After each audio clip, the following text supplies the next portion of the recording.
Bismillahirrahmanirrahim. Ibunda sekalian yang dirahmati oleh Allah, segenap pengurus pimpinan ranting Aisyah Wonosobo Barat, ibunda semuanya yang tidak bisa kami sebutkan satu persatu.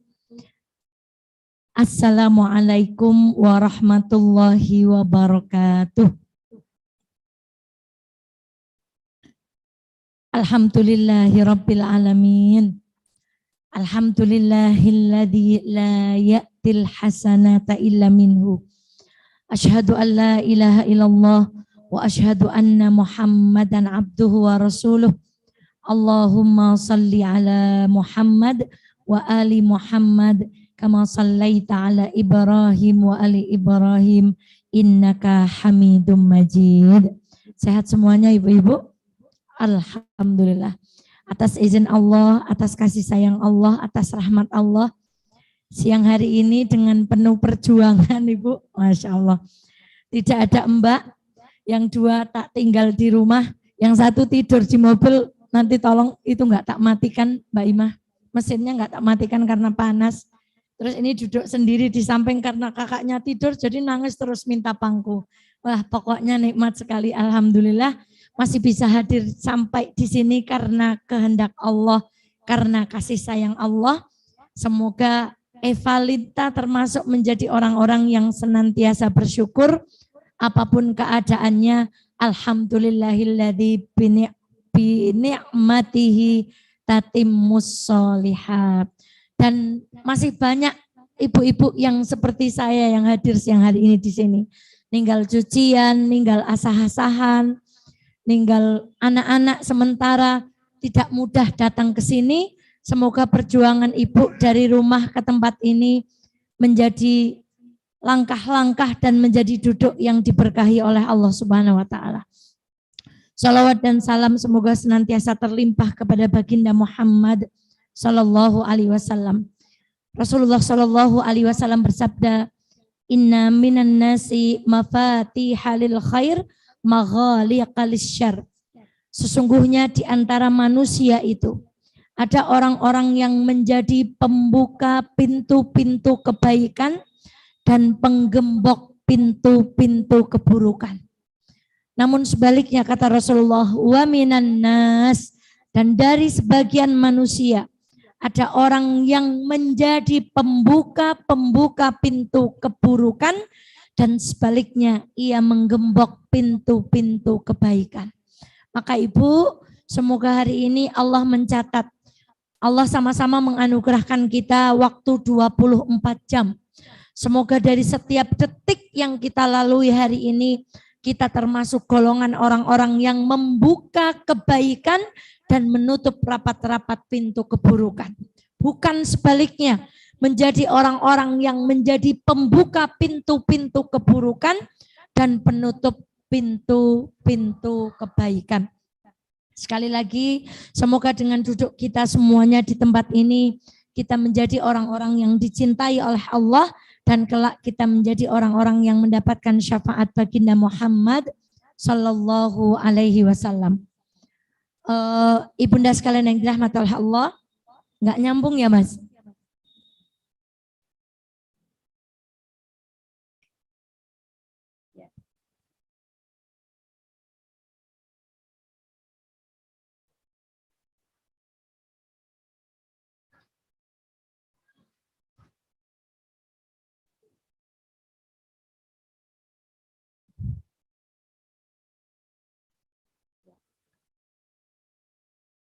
Ya, ibunda sekalian, gambar ini sudah kami tampilkan waktu kita kajian di Masjid Fatimahuz Zahra. Namun siang hari ini izinkan kami menampilkan gambar ini ulang. Nama gunung ini adalah The Temple of Luxor atau Candi Luxor. Tempatnya hampir di ujung negara Mesir. Itu adalah gunung yang dipahat oleh raja-raja Mesir yang bernama Fir'aun. Lalu ada 4 patung yang ada di depan pintu gerbang masuknya ruangan ini. Lalu salah satu patung yang pecah itu menurut para sejarawan adalah patungnya Fir'aun. Dan di ruangan ini matahari dalam 1 tahun tidak bisa masuk kecuali 1 hari. Jadi kalau rumah kita itu setiap hari kesorotan matahari, kalau di The Temple of Luxor ini matahari tidak bisa masuk dalam sepanjang tahun kecuali 1 kali. Dan ketika matahari masuk sinarnya langsung mengenai 1 patung saja, yang patung itu adalah patungnya Fir'aun. Seperti yang kita saksikan bersama-sama. Maka bisa kita bayangkan betapa modernnya arsitektur waktu itu. Betapa hebatnya para arsitek yang dimiliki oleh Raja Fir'aun. Betapa canggihnya teknologi bangunan yang dimiliki oleh rakyat Mesir waktu itu. 1 tahun matahari hanya masuk 1 kali. Dan yang kena sorot hanya, itulah yang membuat Fir'aun itu mudah. Jadi diakal-akal. Kemudian Fir'aun berkata, enggak percaya toh kalau saya Tuhan, itu loh. Matahari setahun saja enggak nyinari yang lain kecuali menyinari patung saya. Maka ayo dong ngandel kalau Fir'aun itu adalah Tuhan. Masya Allah, itu di tempel. Kemudian ini adalah gunung juga yang dipahat dan The Valleys of King namanya. Ini adalah lembah para raja.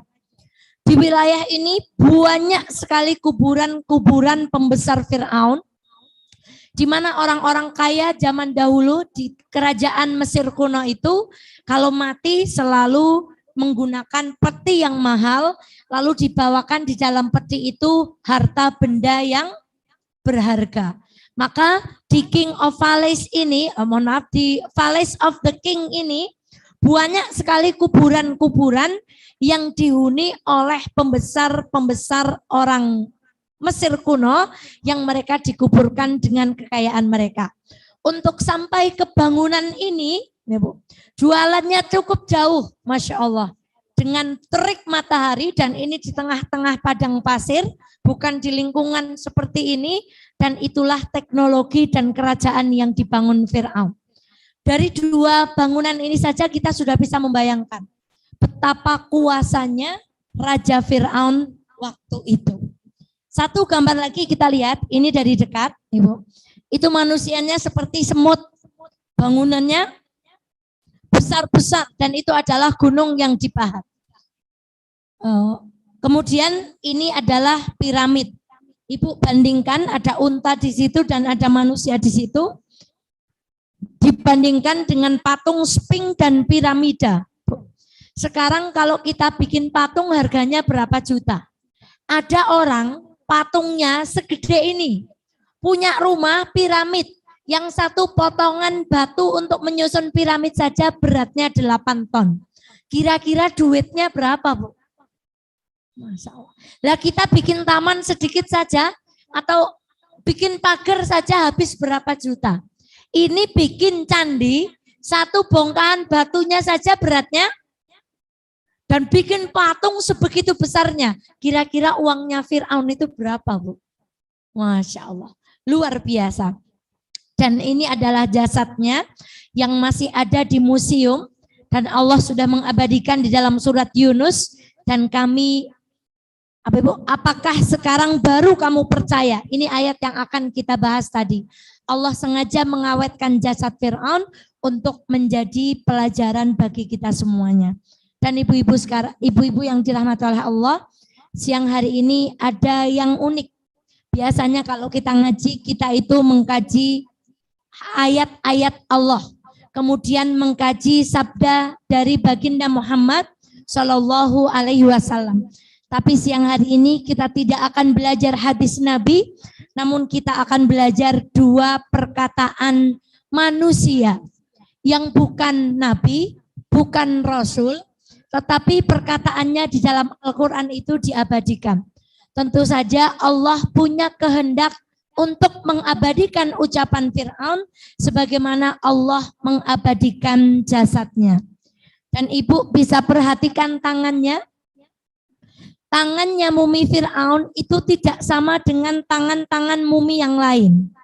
Kalau tangan mumi yang lain itu rapat. Begini posisinya. Karena untuk membuat mumi itu, isi perut itu dikeluarkan, kemudian otak itu dilubangi, kepala itu, kemudian otak itu disedot untuk dikeluarkan. Baru kemudian dibalsam, dipakaikan pakaian yang mereka cintai dan perhiasan, lalu tangannya bentuknya seperti ini, lalu mereka dimumikan. Tetapi tidak sama dengan muminya Fir'aun. Tangannya bagaimana, Bu? Masya Allah, tangannya itu seperti ini.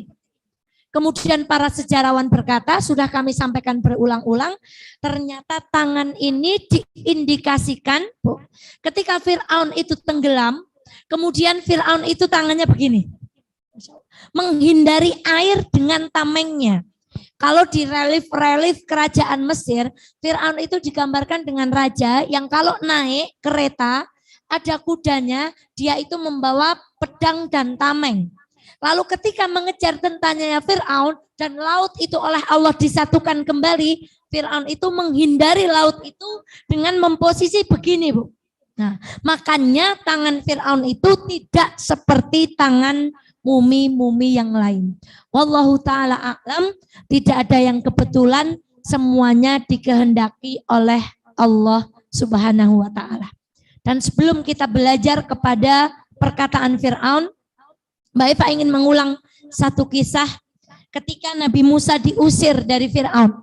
Kemudian diusir dari tanah Mesir, kemudian Nabi Musa bersama Bani Israel itu menuju Palestina. Lalu mereka terhalang satu laut yang bernama Laut Merah. Lalu ketika Nabi Musa sudah berada di tepian Laut Merah dan tentara Fir'aun nyaris di belakang mereka, berkata para pengikut Nabi Musa atau Bani Israel, falamma tara al-jam'ani qala ashabu Musa. Ketika dua kelompoknya Musa dengan kelompoknya Fir'aun bertemu, berkata pengikutnya Musa, kita pasti mati, kita pasti ketahuan. Maju laut, mundur, mau lari kemana, Bu? Ibaratnya kita kalau dioyok-oyok bebek itu, depannya belumbang, belakangnya angsa. Kira-kira Ibu mau kemana? Kalau maju kejegor, belakang diteot angsa. Sama. Inna lamudrakun, kata mereka. Kita pasti akan mati. Tetapi Nabi Musa berkata, qala kalla inna ma'iya rabbi sayahdin. Nabi Musa berkata, enggak. Ada Allah bersama kita semuanya. Allah pasti akan menunjuki kita semuanya. Padahal Nabi Musa dapat bocoran atau tidak, Bu? Tidak. Nabi Musa tidak dapat bocoran. Tetapi Nabi Musa mantapnya luar biasa ketika berkata, setelah ini Allah akan memberikan petunjuk kepada kita. Kemudian di ayat selanjutnya Allah berfirman, fa'auhayna ila Musa anidrib bi'asakal bahr. Kemudian Allah mewahyukan kepada Nabi Musa untuk memukulkan laut dengan apa, Bu? Tongkat. Sekarang Mbak Eva hanya mengulang saja. Pertanyaan pertama, seandainya Allah tidak menyuruh Nabi Musa memukulkan tongkatnya, lalu Allah berkata, idza arada syai'an ayyaqula lahu kun fayakun. Laut itu terbelah atau tidak? Terbelah. Ibu pengen haji butuh apa, Bu? Kita kalau mau haji butuh apa? Butuh kun. Butuh apa, Bu? Butuh kun. Ibu pengen umrah cuman butuh apa? Butuh kunnya Allah. Kita pengen punya apapun, pengen punya pondok pesantren, pengen punya rumah Quran, pengen apa, butuh apa? Butuh kunnya Allah. Idza aradallahu syai'an ayyaqula lahu kun fayakun. Kalau Allah enggak usah nyuruh Nabi Musa untuk memukulkan tongkatnya, laut itu sama Allah dikun terbelah. Tapi kenapa Allah menyuruh Nabi Musa? Menurut para ulama, karena Allah ingin mengajarkan kita untuk berusaha. Meskipun kita dalam kondisi yang kepepet dan usahanya itu enggak masuk akal. Masuk akal enggak ada laut dipukul dengan kayu lautnya terbelah. Tidak masuk akal. Masuk akal enggak orang yang sekarang penghasilannya satu hari 10.000 misalnya. Kemudian dia bisa pergi umroh dan haji. Logika kita mungkin berkata tidak. Tetapi Allah punya kun fayakun. Maka Masya Allah, ketika Allah itu menghendaki Musa untuk memukulkan tongkatnya, sesungguhnya Allah sedang mengajarkan kepada kita, berusahalah meskipun upaya kita saat ini nggak masuk akal. Pengen masuk surga, harta nggak ada untuk infak, ilmu terbatas, tenaga lemesan. Maka ya Allah, kita masih punya doa. Kemarin sore kami mengkaji satu judul, berdoa, mendoakan, minta didoakan. Kenapa Bu? Berdoa itu hampir semua orang sudah berdoa. Dan doanya kadang-kadang itu semuanya Robbighfirli, Robbi, semua doanya untuk diri sendiri. Tetapi kalau kita sudah naik menjadi mendoakan, kita sudah berjuang menjadi orang yang tidak egois. Jadi kalau berdoa, doanya baru untuk saya. Ya Allah, semoga anak saya salihah, semoga harta kita berkah, semoga jasad kita sehat. Itu doa untuk siapa, Bu? Tapi kalau sudah naik level berikutnya apa tadi? Ibu sudah mulai peduli dengan orang lain. Makanya setelah berdoa untuk diri sendiri kemudian. Dan yang ketiga tadi apa? Minta didoakan. Itu untuk melatih diri kita supaya kita menjadi orang-orang yang tidak sombong. Wah, saya hafal doa nang jero Quran, hafal kabeh misalnya. Saya juga hafal doa-doa yang ada di dalam hadis. Tapi kita kalau ketemu orang itu enggak pernah minta doa. Minimal kalau kita kajian, salaman sama orang, ketika mau berpisah, kita saling mendoakan. Sehat selalu ya Bu, berkah selalu ya Bu. Itu namanya kita mendoakan dan kemudian kita bilang, tolong doakan saya ya. Menunjukkan bahwa diri kita itu tidak sombong, butuh kepada orang lain untuk didoakan. Kembali kepada tadi, dan pelajaran selanjutnya adalah kadang-kadang, kebanyakan bukan kadang-kadang, solusi itu di tangan kita sendiri, bukan di tangan siapa? Nabi Musa mungkin tidak sadar bahwa solusi untuk menyeberang laut selebar itu ternyata ada di mana? Ada di tangannya. Bukan ada di kapal pesiar yang tiba-tiba datang, atau ikan hiu atau ikan paus yang besar seperti Nabi Yunus kemudian mendatangi Nabi Musa dan Bani Israel. Ayo semuanya naik ke punggungku. Kemudian ikannya terbang-terbang. Enggak. Tapi ternyata solusi itu kebanyakan ada di tangan siapa? Ada di tangan kita. Jadi kalau kita ngudungan solusinya ya di tangan kita. Kalau kita pemalas solusinya ya di tangan kita. Orang lain itu hanya sebatas memberikan nasihat. Maka Ibunda, mari kita masuk kepada materi. Masya Allah, luar biasa. Ini gambaran kekuasaan Fir'aun dari ujung kota Memphis sampai the Temple of Luxor yang saya terangkan tadi. Sepanjang sungai Nil, luar biasa. Dan itu adalah Red Sea atau Laut Merah. Jadi Nabi Musa itu diusir dari Mesir, Mesir itu yang biru panjang itu sungai Nil. Kemudian Nabi Musa naik ke ujung sana menuju daratan Palestina. Ibu. Jadi itulah laut yang diseberangi. Setelah sekian panjang Nabi Musa berjalan melewati padang pasir dikejar oleh tentara Fir'aun. Apa ucapan Fir'aun yang pertama? Faqala ana rabbukumul a'la. Hafal semua suratnya Bu. Sebejat-bejatnya manusia di muka bumi ini, tidak ada manusia yang berkata, akulah Tuhanmu yang paling tinggi. Kecuali sedikitnya dua manusia. Yang satu bernama Fir'aun, yang satu bernama siapa Bu? Siapa yang berkata aku adalah Tuhan? Dajjal, ya kelak di akhir zaman. Manusia yang telah lampau berkata apa? Siapa yang berkata saya juga Tuhan? Raja yang membakar Nabi Ibrahim namanya siapa?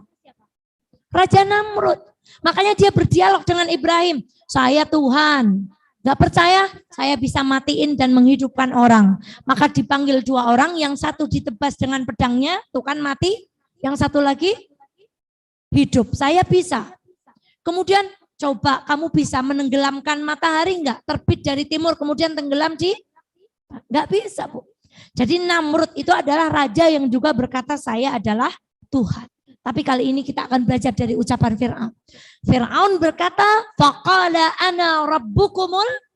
Masya Allah. Bu, apapun keadaan pasangan kita hari ini, seburuk-buruknya kita punya tetangga saat ini, sejelek-jeleknya teman kantor dan teman pekerjaan kita saat ini, ada yang berkata saya Tuhan?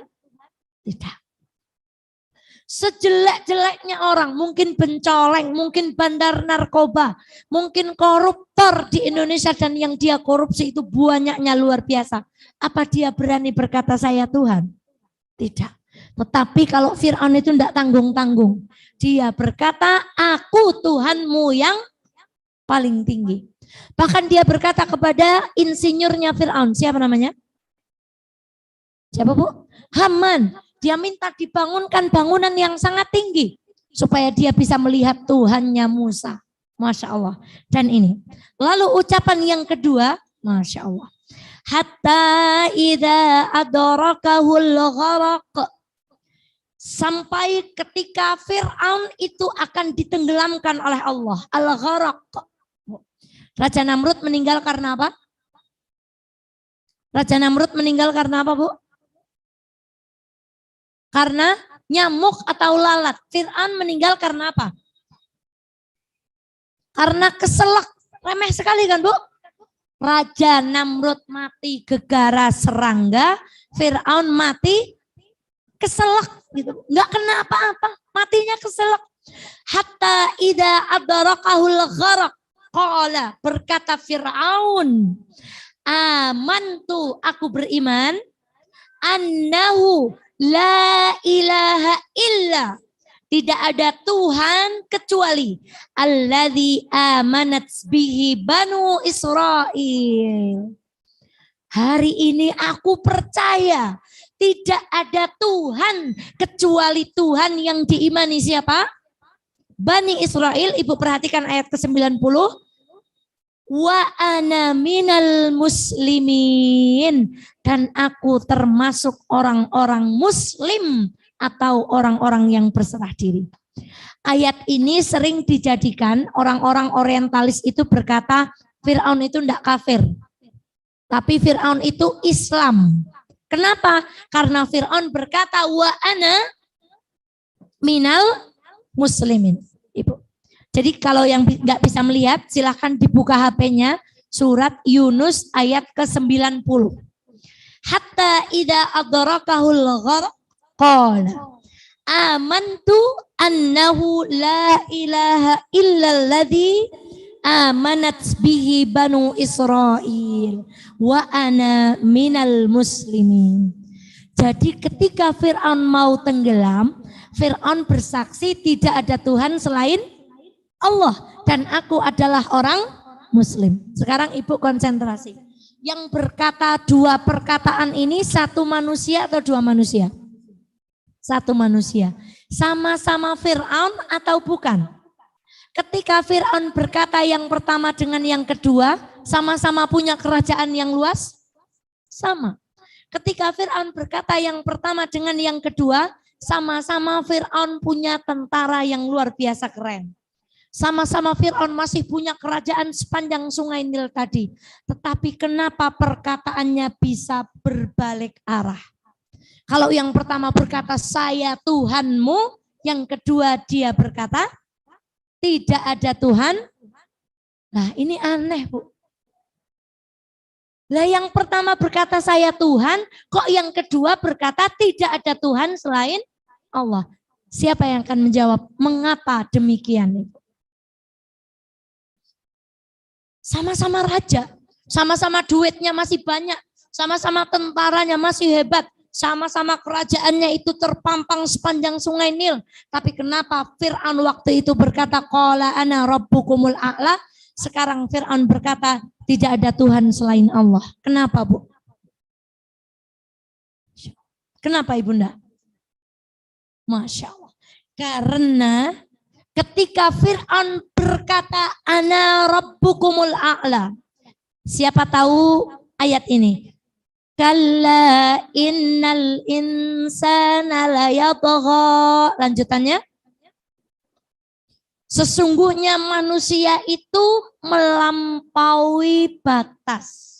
Kapan manusia itu bisa melampaui batas? Ar-ra'ahustaghna. Ketika dia merasa dirinya kaya. Cukup. Dia kaya atau merasa kaya? Ayatnya. Dia kaya atau dia merasa kaya? Merasa. Jadi kapan orang melampaui batas kata Allah kayak Fir'aun ketika orang itu merasa dirinya cukup. Merasa cukup atau cukup? Merasa kaya atau kaya? Merasa pintar atau pintar? Kenapa Mbak Eva bertanya seperti ini? Dua kalimat itu berbeda. Pintar dengan merasa pintar beda atau tidak? Beda. Kaya dengan merasa kaya, beda. Alim dengan merasa alim, maka Bu, kata para ulama, begitu kita punya di bold, di garis bawah, merasa, itulah gerbang dari seluruh keburukan di muka bumi ini. Karena Fir'aun merasa kaya, dia bisa mengaku Tuhan. Karena Fir'aun merasa kerajaannya tidak akan habis, dia mengaku Tuhan. Karena Fir'aun merasa tentaranya hebat, dia bisa mengaku Tuhan. Maka kita hari ini, kalau kita merasa alim, kita akan merendahkan saudara-saudara kita. Bu, 2 tahun yang lalu mungkin kita belum berjilbab. 3 tahun yang lalu mungkin kita masih senang dengan dangdut, dengan musik koplo. Lalu 3 tahun ke sini kita meninggalkan musik. Dan hari ini ketika kita melihat saudara kita masih senang musik, kita bilang apa? Kebanyakan dari diri kita menghina mereka. Kita ngaji mungkin baru 1 tahun. Setahun yang lalu kita belum ngaji. Tetapi begitu kita duduk di Al-Arqam, ketemu teman kita yang gak pernah ngaji, apa yang ada di batin kita? Merasa lebih alim, merasa lebih hebat, merasa lebih berilmu. 2 tahun lalu mungkin kita nggak ekstrim dalam bersedekah. Sedekahnya biasa-biasa saja. Lalu tahun ini sedekah subuh ada, sedekah Jumat ada, sedekah hari Senin ada. Sedekah apa? Lalu kita melihat teman-teman kita belum bersedekah, kita merasa kita yang paling ahli bersedekah. Kita hari ini mungkin membaca Al-Quran. 1 hari 2 lembar, 1 hari 1 lembar, 1 hari 1 juz. Lalu kita melihat orang lain yang belum membaca Al-Quran, lalu kita menganggap mereka rendah. Itu namanya merasa lebih alim. Dan itu gerbang semua keburukan yang ada di muka bumi ini. Jadi hati-hati, jangan sampai kita merasa lebih baik. Karena begitu kita merasa lebih baik, itulah gerbang dari segala keburukan yang ada di muka bumi ini. Jadi yang mengizinkan siang hari ini kita ngaji siapa Ibu? Allah. Bukan karena kita hebat, bukan karena kita pintar. Siapa yang memudahkan kita mencintai Al-Quran Ibu? Allah. Bukan karena kita hebat. Siapa yang meringankan tangan kita untuk memberi Ibu? Allah. Bukan karena kita dermawan. Siapa yang meringankan kita duduk di majelis taklim? Allah. Bukan karena kita merasa lebih pintar. Dan ingat, jin itu tadinya tinggal di surga. Begitu dia merasa lebih hebat dari Nabi Adam, Allah kemanakan jin? Usir, pindah kemana tempat tinggalnya? Ke neraka jahanam. Maka ibunda sekalian yang dirahmati oleh Allah, fal'ayadu billah, hati-hati rumongso. Bahasa Jawanya merasa apa Bu? Rumongso alim, rumongso rajin ngaji, rumongso ahli Quran, rumongso ahli sedekah, rumongso penggiat dakwah, rumongso penggiat pengajian, rumongso kita yang menggerakkan organisasi. Begitu kita rumongso bahwa itu semua yang kita lakukan, itulah pintu gerbang segala keburukan. Nah, itu yang pertama. Kemudian Masya Allah. Ini tadi artinya karena dia melihat kunci gerbang segala keburukan. Sekarang sebaliknya. Ada kunci gerbang segala kebaikan. Maka saya gambarkan di sini ada gambar kunci, lalu kunci itu dimasukkan, keluarlah cahaya. Apa itu kunci gerbang kebaikan? Tadi Fir'aun ketika mau mati berkata tidak ada Tuhan selain Allah.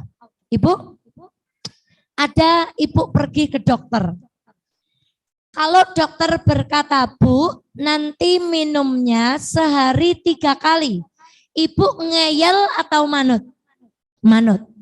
Bu, ibu ternyata menderita ini. Ibu mulai hari ini tidak boleh makan gorengan. Manut atau tidak? Nawar kalau gorengan biasanya, Bu. Ya sedidik orang apa? Misalkan, Bu, ibu nanti tebus resepnya di apotik ini. Lalu diberikan pengantar. Ibu silakan duduk, silakan buka mulut. Ibu mohon maaf, lidahnya melet. Ibu manut enggak? Kenapa ibu manut waktu itu? Betul jawabannya. Karena butuh. Karena merasa ketika kita sakit itu kita enggak apa? Enggak berdaya. Mengapa? Melet Bu, kurang lebar. Tolong Bu dibuka lagi, lebar lagi. Ya, itu. Coba Ibu miring ke kanan, manut. Miring ke kiri, manut. Angkat kaki 1. Mulai besok duduknya di kasur yang atas, manut atau tidak? Kenapa? Karena waktu itu kita merasa lemah. Sehingga orang yang merasa lemah itu biasanya diberikan advice apapun itu apa Bu? Manut. Ibu jangan minum obat, Ibu minum obat 3 hari sekali. Mboten lah Dok, kalau pengen pindah mawon. Ibu diapakan sama dokternya? Enggak ada orang kayak gitu. Manut. Coba lihat lagi. Saya kemudian punya gambar 1 itu, biasanya orang perang kalau menyerah itu mengibarkan bendera apa? Bendera putih. Ibu kalau mengibarkan bendera putih masih ditembak atau tidak? Tidak. Karena tanda putih itu tanda apa? Menyerah. Jadi orang itu kalau sudah mengibarkan bendera putih begini, sama musuh itu enggak ditembak. Kecuali tentara Israel. Sudah mengibarkan bendera putih, sudah medis, pakai rompi medis, tetap dia apa? Makanya kalau perang, orang pakai rompi medis boleh ditembak? Tidak. Orang bawa bendera putih, angkat tangan, senjata diletakkan boleh ditembak? Kenapa tidak boleh ditembak? Karena dia apa? Sudah menyerah. Kenapa dia menyerah? Karena tidak berdaya. Ibu 1 lawan 10. Misalnya 10 lawan 10. Kelompoknya ibu tinggal 1, lawannya tinggal 10. Ibu mau menyerah apa mau ngelawan? Menyerah. Maka orang itu kalau sudah menyerah itu enggak akan dilawan. Maka kata para ulama, 2 ucapan Fir'aun yang kedua mengajarkan kepada kita, Bu, katanya kita Islam. Islam itu artinya berserah diri. Kita sering kalau mau ngaji itu baca raditu billah, saya ridho Tuhanku adalah Allah. Berarti kita ridho kalau hidung kita seperti ini ya sudah. Kalau kita merubah hidung berarti raditu billahi robbanya dusta. Wabil islami dina. Dan saya ridho agama Islam adalah, lalu agama mengatur kita menutup kaki. Agama kita mengatur kalau pakai jilbab dadanya kalau kita kok memakai jilbab dadanya tidak ditutup, berarti kita bilang Islam itu enggak pas. Wabi Muhammadin nabiyya wa rasulah. Kita ridho Muhammad itu utusan Allah. Kalau kita hari ini melakukan segala sesuatu yang tidak ada tuntunannya dari Rasulullah, berarti ucapan kita ridho itu dusta. Kalau kita dikasih bulu mata seperti ini enggak terima, berarti ucapan kita itu dusta. Kalau kita masih merubah ciptaan Allah dengan membuat pipi kita bagaimana, jenggotnya jadi bagaimana, hidungnya bagaimana, berarti ucapan ridho kita itu dusta. Kalau kita hari ini masih melaksanakan ritual-ritual yang tidak dituntunkan Nabi, berarti ucapan ridho kita dusta. Kenapa Ibu? Orang yang ridho itu akan menyerah. Kenapa Fir'aun berkata demikian? Karena meskipun dia punya harta, waktu itu dia tidak berdaya. Wong sudah mau mati, buat apa? Sama. Ibu pernah menyaksikan orang ketika sakit sombongnya luar biasa, ketika sehat sombongnya luar biasa, lalu ketika diuji sakit dia baru manggil siapa? Allah. Mengapa? Kekayaannya nggak kepake lagi. Obatnya, uangnya habis untuk berobat. Maka ibunda, jangan sampai kita berserah dirinya nunggu Allah ngelelepkan kita. Tetapi sebelum Allah menenggelamkan kita, kita sudah berserah diri kepada Allah dengan berkata, raditu billahi robba. Maka orang yang berserah diri itu akan manut. Salah seorang ulama berkata, bertawakallah kita, berserah dirilah kita sebagaimana pasrahnya mayat. Ibu nate mandikan mayat, mayat kalau disuruh miring ke kiri, manut atau tidak? Manut. Ada mayat yang tidak manut? Mayat kalau disuruh miring ke kanan, manut atau tidak? Maka kata para ulama, pasrahlah kamu kepada Allah dengan istislam sebagaimana jenazah itu pasrah. Dan Mbak Eva punya kisah sederhana pasrah itu. Kalau ibu mau tindak ke Solo, pamit sama tetangga, Bu nun sewu kula ajeng teng Solo, nyuwun tulung sangat.